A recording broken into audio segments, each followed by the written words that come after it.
Leo John Martin, shangazi na ndugu zangu Waislamu na Wakristo wanaelekea Ramadhani pamoja na Kwaresma.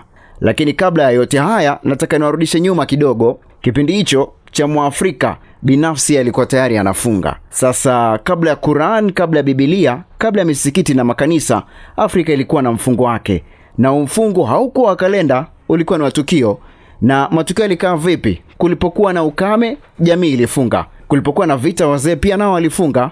Lakini kulipohitajika uamuzi mzito, makuhani pia walifunga. Kwa nini walifunga? Kwa sababu Mwafrika aliamini tumbo likinyamaza, roho hunena. Sasa mfungo ulikuwa ni wa hekima, si mateso. Ulikuwa ni wa kujitakasa na si njaa. Ulikuwa ni njia ya kumsogelea Muumba kwa unyenyekevu.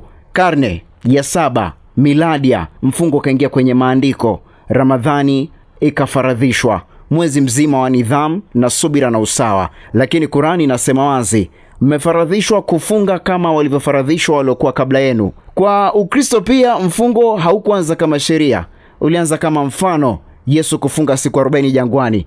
Baadaye kanisa likaupa mfumo, ukaitwa Kwaresma, siku 40 za toba, sala na kujinyima kabla ya Pasaka. Hapa pia ujumbe ni mmoja: kabla hujaomba zaidi, jinyamazishe kwanza. Afrika ya kale, Ramadhani, Kwaresma, njia tofauti lakini roho ile ile. Mfungo si kukosa chakula, mfungo ni kukumbuka wewe ni nani na unategemeana na nani.